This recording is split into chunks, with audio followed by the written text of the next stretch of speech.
Undang-Undang Nomor 21 Tahun 2008 tentang Perbankan Syariah. Bank syariah adalah bank yang menjalankan kegiatan usaha berdasarkan prinsip syariah atau prinsip hukum Islam yang diatur dalam Fatwa Majelis Ulama Indonesia seperti prinsip keadilan, keseimbangan, kemaslahatan, universalisme, serta tidak mengadili. Yang pertama, riba, melebihkan jumlah pinjaman saat pengembalian yang dibebankan kepada nasabah.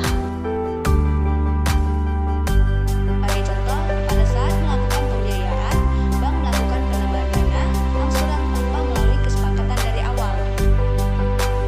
Kedua, maisir. Maisir yaitu bentuk permainan yang di dalamnya dipersyaratkan jika salah seorang menang judi. Contohnya, bermainnya falas. Bermain falas dikategorikan perjudian karena pemilik dana menyerahkan sejumlah uang tertentu pada agen untuk mendapatkan keuntungan tanpa adanya proses jual beli falas yang sesungguhnya. Yang ketiga, gharar. Dalam bermuamalah atau jual beli dalam bank syariah, semua harus jelas, objektif, dan transparan.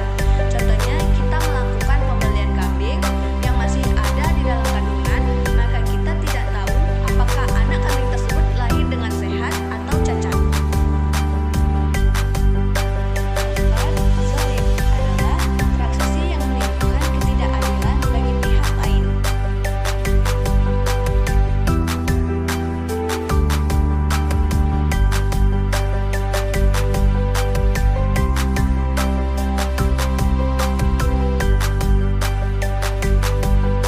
Pelaksanaan fungsi pengaturan dan pengawasan perbankan syariah dari aspek pelaksanaan prinsip kehati-hatian dan tata kelola yang baik dilaksanakan oleh OJK sebagaimana halnya pada perbankan konvensional. Namun, dengan pengaturan dan sistem pengawasan yang sesuai dengan ringkasan sistem operasional perbankan. Tujuan perbankan syariah. Perbankan syariah dalam melakukan kegiatan usahanya berasaskan pada prinsip syariah, demokrasi ekonomi, dan prinsip kehati-hatian. Perbankan syariah bertujuan menunjang pelaksanaan pembangunan nasional dalam rangka meningkatkan keadilan, kebersamaan, dan pemerataan kesejahteraan rakyat.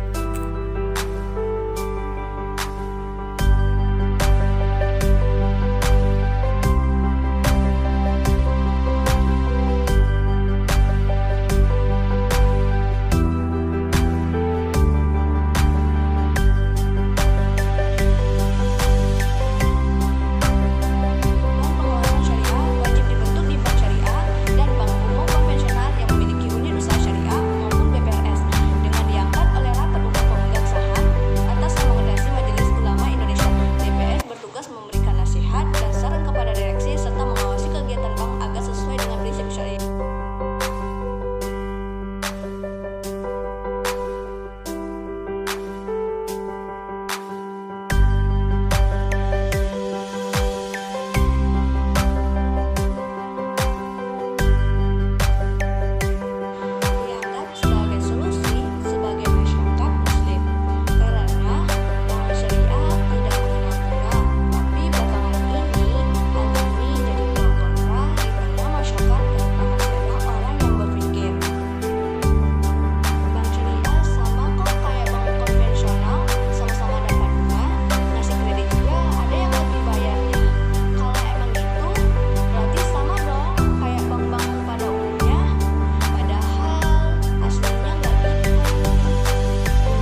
konvensional apa?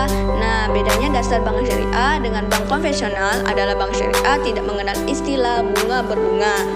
Lebih jelasnya, marilah kita pahami sebuah contoh transaksi pada sistem operasi bank konvensional. Misalnya, si A menabung di bank ABC sebesar 10 juta.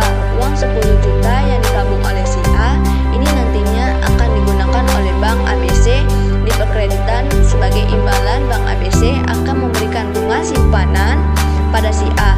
Presentasi bunga simpan yang diperoleh si A bersifat tetap karena pendapatan bank diperoleh selisih antara bunga kredit dengan bunga simpanan. Sistem bunganya sendiri akan diasumsi selalu untung. Dalam praktik kreditnya uang menjadi objek diperdagangkan. Berbeda dengan bank konvensional, bank syariah tidak mengenal bunga maupun perkreditan. Pada bank syariah keduanya diganti dengan bagi hasil dan pembiayaan.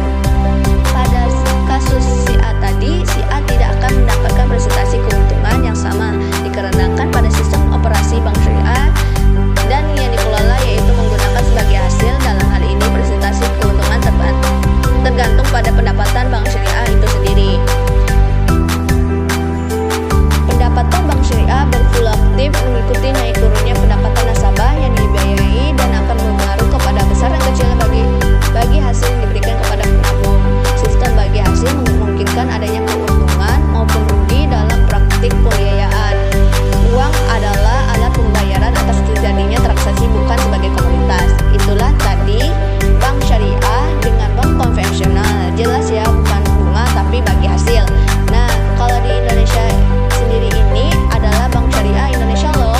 Bank Syariah Indonesia atau yang biasa dikenal BSI ini merupakan gabungan dari 3 bank syariah terbesar di Indonesia, yaitu BRI Syariah,